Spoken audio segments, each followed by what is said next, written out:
America is home to 33 million small businesses, the beating heart of communities across the country. And proof that the American dream is still alive. This is a show about those dreamers and doers and the communities they serve. Their real life stories. Their struggles and successes. Their grit, determination, and passion. And the people who fight to keep their American dream alive. I'm Alfredo Ortiz. I'm Elaine Parker. And it's time for another episode of Main Street Matters, America's small business megaphone. Hi, everyone, and welcome to another episode of Main Street Matters, America's small business megaphone. I'm Elaine Parker, the president of the Job Creators Network Foundation. And today we're joined by Preston Brashers. Preston is a research fellow for tax policy at the Heritage Foundation, and he joins us to talk about his recent op-ed on foxnews.com. Preston, welcome to the show. Thank you so much for having me, Elaine. Well, I think we speak the same language. And I've been talking a lot about the One Big Beautiful Bill with a lot of different folks, from policy folks to heads of organizations, to small business owners, manufacturers, restaurant owners, you name it. I've talked to small business owners about how their perception of it. But your point of view in this op-ed, it's titled, How Trump's Big Beautiful Bill Ends Decades of Temporary Tax Policy Games in Washington. And I thought this is a fantastic subject to come at it with, because this is an opportunity to actually change some of those games that are played, right? I mean, let's talk about let's start with how what the bill does, because you started out talking about what the bill does. So the good things about the bill, let's talk about that real quick. Yeah, so I mean, there's kind of two sides of the coin here, because one of the big things and the big catalyst for having this big beautiful bill in the first place was, of course, the fact that there was going to be a $4 trillion net tax increase happening in 2026 if Congress did nothing. That was mostly from the expiration of the 2017 Tax Cuts and Jobs Act, but there's other things as well that were at play, and so we. But in gross, there was actually $9 trillion of provisions. You know, some tax increases, some tax cuts that were at play here, and so that really set the stage that something had to happen. And so when something has to happen, unfortunately, a lot of times when something has to happen, some big bill has to happen because of some cliff that's set up. A lot of times in Congress, that doesn't go as well as the Big Beautiful Bill did. But in my opinion, the Big Beautiful Bill did a lot of things right. It extended those 2017 tax cuts, ensured that there wasn't a massive tax increase on the American people with higher rates across the board, slashing the child tax credit in half and the standard deduction in half, big tax increases for small businesses, the qualified business income deduction would have gone away. All these different things, the estate tax, the alternative minimum tax, a lot of things people would have been, I think, shocked to see the tax increase that they would have faced, and that's not going to happen. And so that's the big achievement here. The 2017 tax cuts, and most importantly, it wouldn't have just been millionaires and billionaires; it would have been middle class. Yeah, and that's I think maybe the left has won a little bit on the messaging because they've convinced maybe some people that that's not the case. But if you actually look at the numbers, it's clear as day that the middle class, the people in the middle, even on the lower end of the income spectrum, they actually have a smaller share of the tax burden than they did prior to the Tax Cuts and Jobs Act, and that's going to be even more the case after the One Big Beautiful Bill goes into effect. Because what are the new tax cuts in here? You got no tax on tips, no tax on overtime, an increase in the child tax credit, increase in the standard deduction. You got some things for small businesses, but I mean, you look at that, where's the tax cuts for billionaires and millionaires that they're talking about? Like you hear people like Hakeem Jeffries and Chuck Schumer talking about this, hyperventilating about the tax cuts and the giveaway to millionaires and billionaires. I'm sorry, I don't see it. Well, in many ways, we really just, the One Big Beautiful Bill really just keeps the status quo. Right? That's right. I mean, it has a few small changes, but I mean, the changes are actually probably, if you were to, there are some good changes. I should be clear there, and there are some spending cuts that were very important. We locked in about 1.2 trillion or on net of spending cuts. Plus, you got rid of some of the green subsidies that were in the tax code, and there's another 500 billion there. So there's a lot of good stuff in there as well. But in terms of the tax code, people are probably, they'll see a little bit of a tax cut, but they would have seen a giant tax increase if nothing had happened. Right. And so locking in those lower rates that were passed under the Tax Cuts and Jobs Act is really just this standard quo. There's not some new tax that went to millionaires and billionaires. Yeah. And yet you're right. I mean, the Democrats really did run kind of wild and unopposed on the messaging, on that messaging. And there were no new taxes for millionaires and billionaires. There were no new tax. It's just the same tax rate. The new tax cuts that were in there specifically went to middle class earners. No tax on tips, no tax on overtime. I don't know a lot of one percenters. I don't know a lot of one percenters in general, but I don't know a lot of one percenters, top income earners who make hourly wages and are subject to overtime, or who earn tips. I mean, I don't think that Jeff Bezos gets tips in his job, right? Yeah. And seniors, and having a larger deduction for seniors on Social Security. Again, I don't think Jeff Bezos is relying on a small deduction for his Social Security. Yeah, and for that matter, all of those provisions, the no tax on tips and overtime, these actually have phase out. So if your income is above 150,000 for an individual or 300,000 for a couple, that's going to phase out. So there's no way that's going to hit. The one provision perhaps that you could argue is a tax cut for relatively wealthy. We're not talking about millionaires and billionaires. Would be the SALT deduction, and it's interesting because that's the state and local tax deduction that is a little bit more higher end. Most of the conservatives were actually kind of opposed to allowing the SALT cap to increase from 10,000 to 40,000, while people like Hakeem Jeffries and Chuck Schumer were very much in favor of that. And unfortunately, with the margins that the Republicans had, they had to concede there. But even with that, this bill is very much designed to be something that's going to be more of a middle class tax cut than something that's going to the higher end. And when you look so if we focus now on the scoring piece of it, the shell game in Washington and the gimmicks, the budget gimmicks that they do to get these bills passed, when we remember what the CBO came back with on the Tax Cuts and Jobs Act in 2017, that it was going to cost or was going to add like $1.5 trillion to the deficit. That's not really what happened, is it? When the real numbers came in, we were bringing in more money than the CBO had projected. Yeah. And I think it was about $500 billion more. Yeah, I mean, it's really hard to kind of go back and do the counterfactual of what would have happened.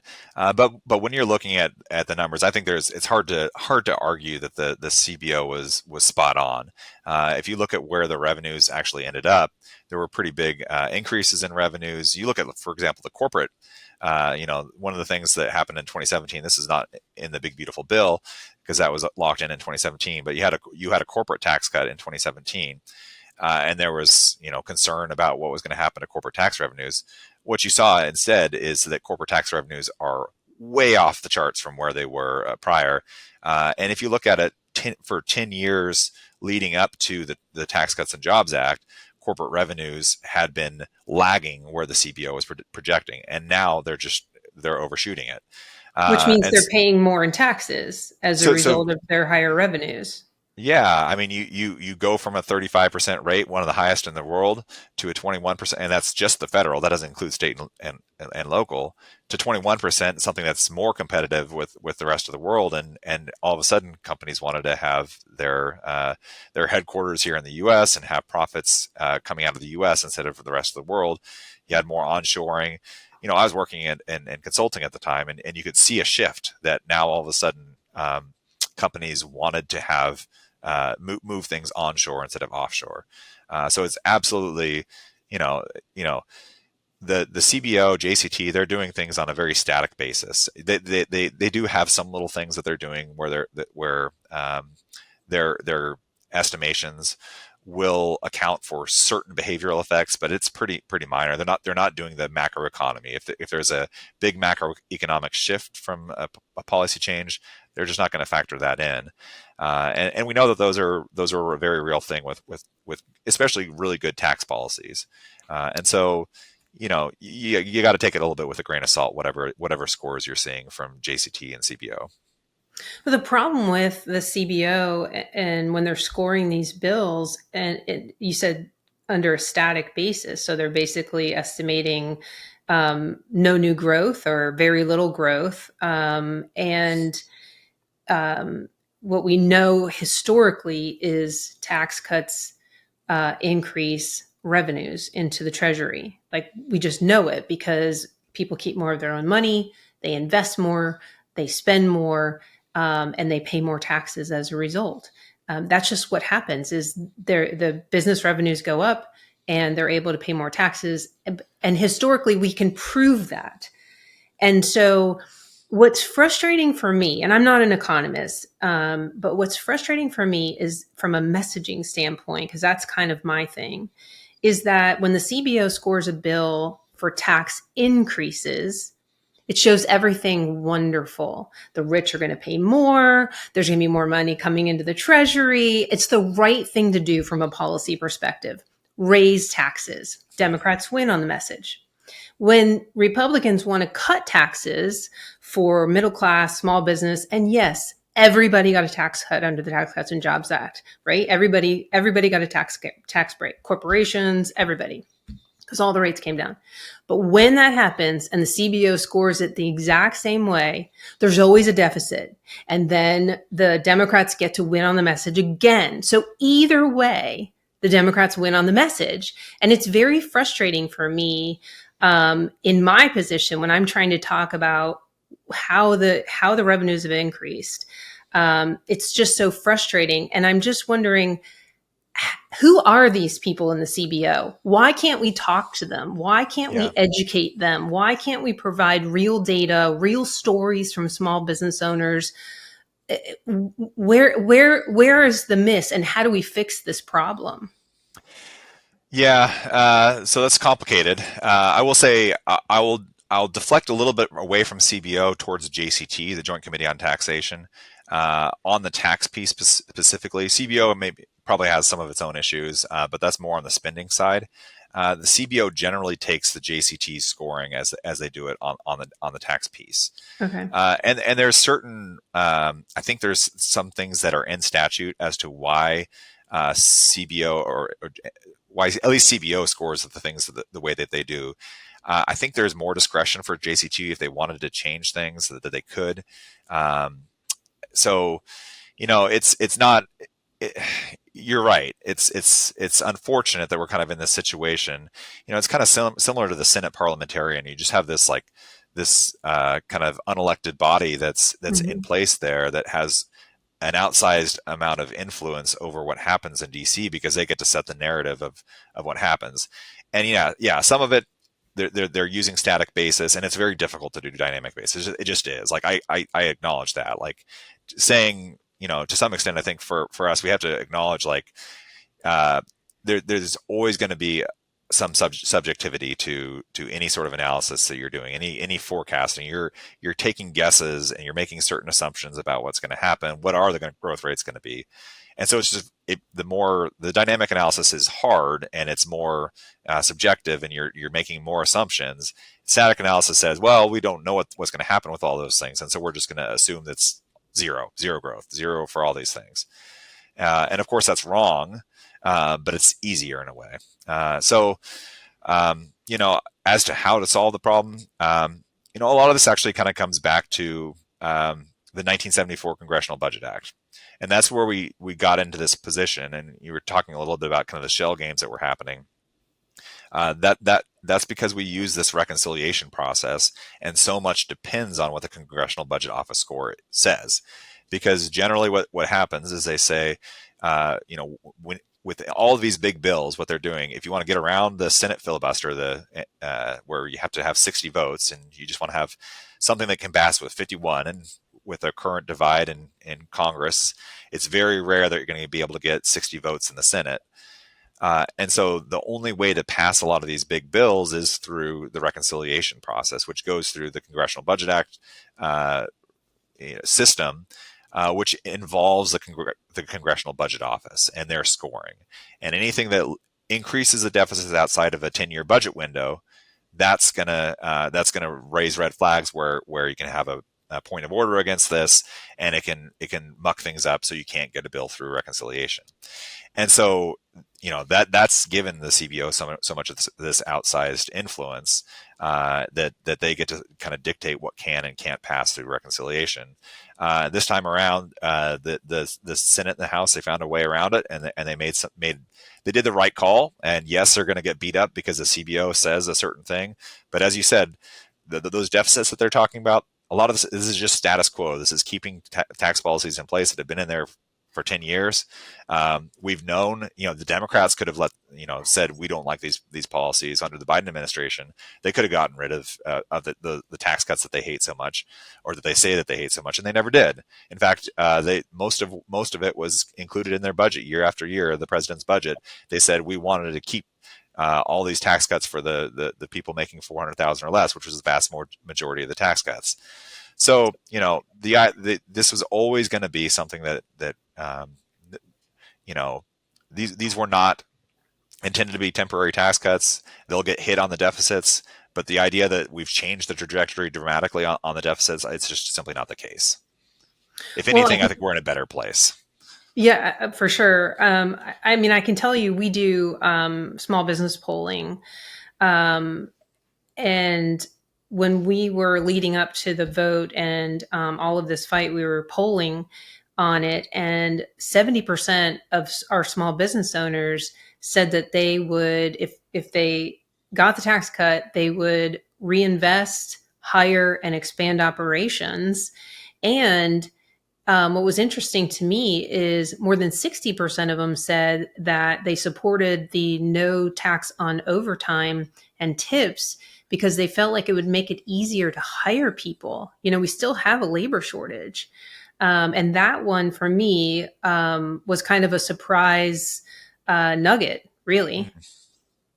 Yeah, I like the no tax on overtime a little bit more. I mean, it's on the margins. You're not talking about people that are barely in the labor force. You're talking about people that are working more than 40 hours a week. And so this isn't, I think it was pretty well targeted the way that they designed it. So I think that was a pretty well done on the no tax on overtime in particular. And yeah, I mean, you have the expensing provisions, I think were huge, locking those in permanently for, if you want to purchase equipment and machinery for your company, vehicles, office equipment, all, tooling, all that stuff, just simply being able to deduct that as you put those tools into service instead of waiting 10, 20 years. That's just such a huge no-brainer to me. Same thing with research and development, making sure that you're able to write that off immediately. These are just good policies. It's just giving them the same treatment for those sorts of purchases that make the employees more productive, that allow them to earn higher wages because they have better tools and are more productive. Doing that, I think, is just good for workers, good for factory workers, good for the economy. And yeah, we're never gonna.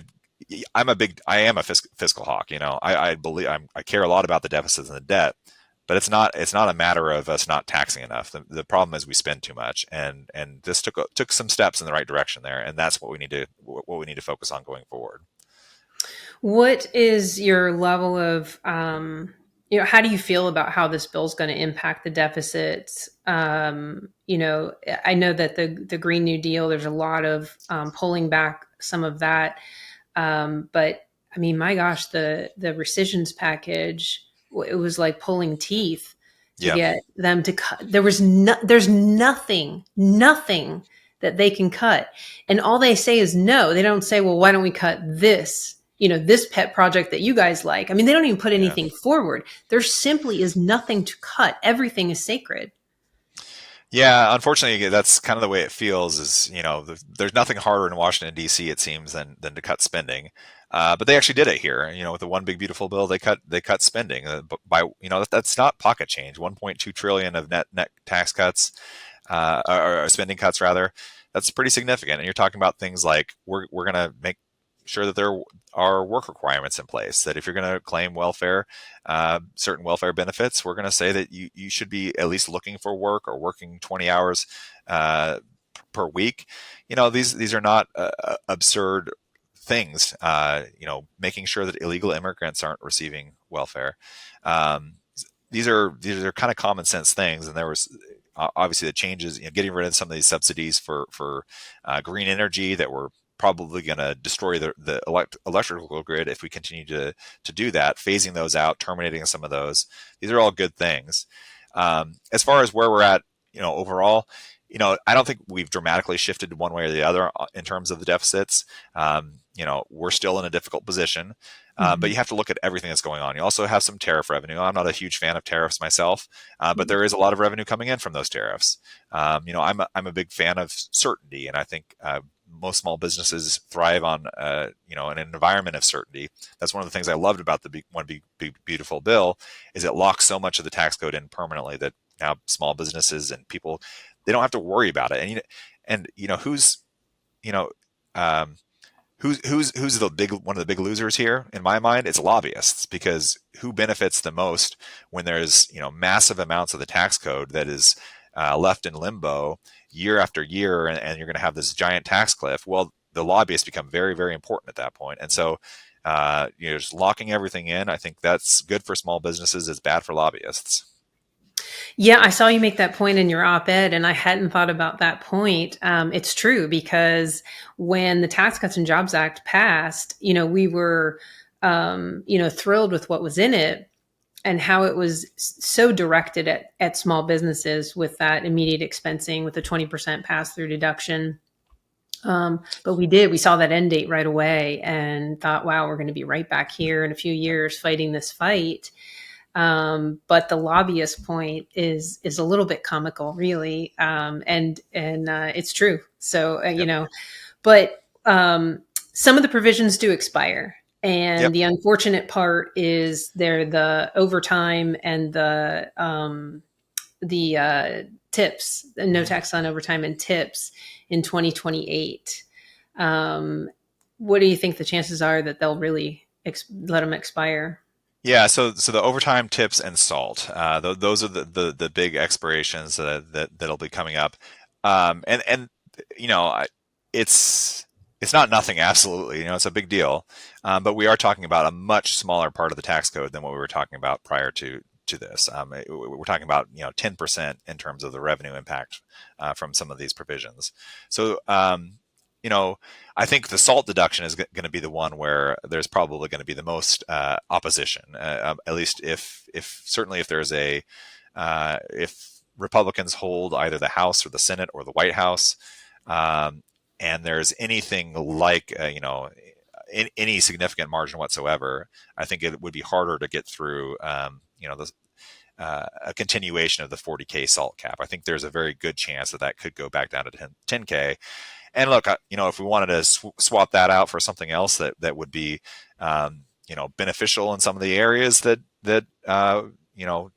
make a change to the AMT or make a change somewhere else. But, I'm not a big fan of a SALT deduction where we, reward states and localities that have higher taxes by effectively offloading some of that tax burden from those areas to other parts of the country. And so, I'm hopeful that actually when those temporary provisions expire, we actually might end up in a better position than we are now, just because so much is kind of coming from that SALT cap expiration as well.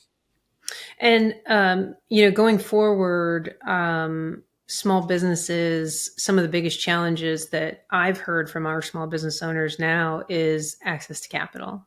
The rates are just too high. Yeah. Mortgage rates still haven't come down. Car loans are very high.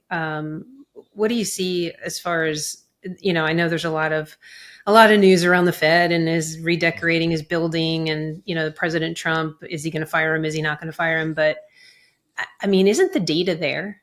Isn't the data saying, yes, you can lower rates? We're in a good spot. Yeah. I I'm seeing that. Look, I am a fan of some level of independence, and so I'm not going to say that he should fire Jerome Powell or Mhm. anything like that. But at the same time, yeah, I think things are, if you compare where we're at now versus where we're at, 4 years ago, 3 years ago, and some of the policies that were in place and the extra low interest rates that we had during that period, where it was clearly inflationary. I think it does feel like it's probably time, especially when you're thinking of the fact that we have $36.5 trillion of debt. Is it a bad idea right now to be lowering interest rates? I don't think so. If you look at, and that's when we were talking about the debt earlier, it's one of the reasons why I feel pretty confident in what I'm saying, that we didn't make things worse. Because if you actually look at what happened to those treasury rates, 10-year rates, 30-year rates, those have actually been relatively steady. If anything, they're going down since the one big beautiful bill. So if the one big beautiful bill was this massive, debt, bomb that we're casting at the American people, you would expect those bond rates to be through the roof. Just the same as if you had a borrower, an individual borrower or a small business that was running their credit, too hot. Well, their interest rates are going to go up, and the same thing would happen if you had this actual $4 trillion increase in the trajectory of debt. You don't have that. And so, I think if anything, we've probably made things, with the one big beautiful bill, gotten that stability. I think hopefully within a couple of months, we the Fed is convinced that it's time to go ahead and drop rates a little bit, because I think it is time. Rates don't need to be this high, especially with the debt that we have. Let's get them down a little bit, I think. Yeah, I agree, and I don't get involved in the drama of, is he or isn't he, and the decorating of the building and all that. I don't care. I mean, the small business owners tell me what their challenges are. I know what their challenges are, and again, I'm not an economist, but it also doesn't take an economist to see that inflation is low, Yeah. that prices have come down, that people can afford to buy eggs again. Like, all of those things are in place and then you go to buy a car and it's 7, 8, 9% still to buy a new car. Yeah. And that just makes it impossible for people. And interest rates, mortgage rates on homes are still at, 7%. And that's people who have excellent credit.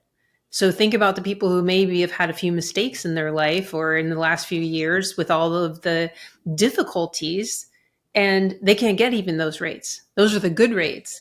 So, it does make a lot of sense. And here's the thing: if suddenly inflation starts to go on the rise, which I don't think it will, but if it did, he could move faster than he did, under the Biden Yeah. administration, and increase rates. Right? I Yeah. mean, he did lower rates 3 times last year, and inflation was much higher than it is now when he did that. hmm Yeah, well, and I think really to maximize the benefit from the one big beautiful bill, because what do you have? One of the big things on the business side is this really good provision of the expensing for factories and structures, and if you really want to take advantage of that, if you really want to make sure that companies are are making the most of that and really investing here in America. Same thing with the expensing for equipment and machinery, like all these things. If you want to maximize that, I think the best thing would be to have interest rates at the I don't even want to say low rate. I just want to say that they should be at the correct rate. And I think right now they're too high if you want to maximize the benefit of the one big beautiful bill. So I'm with you. I think they should be lower. Hopefully they end up a little bit lower. We'll see what happens with that. Yeah, absolutely. Well, Preston, thank you so much for joining us today. Like I said, I'd love to get your point of view on the CBO and how it's scored, and some of the gimmicks that I don't think people really understand, like the Yeah. sausage making in DC. I mean, I don't think I understand it as much as I'd like to. It's just tough to follow, and so I appreciate you taking the time to join us and explain it. And thank you all so much for taking the time to join into Main Street Matters, America's small business megaphone. Main Street Matters is part of the Salem Podcast Network. New episodes debut every Wednesday and Friday. You can subscribe to the show anywhere you get your podcast from, and we'll be back soon with another episode. Bye for now.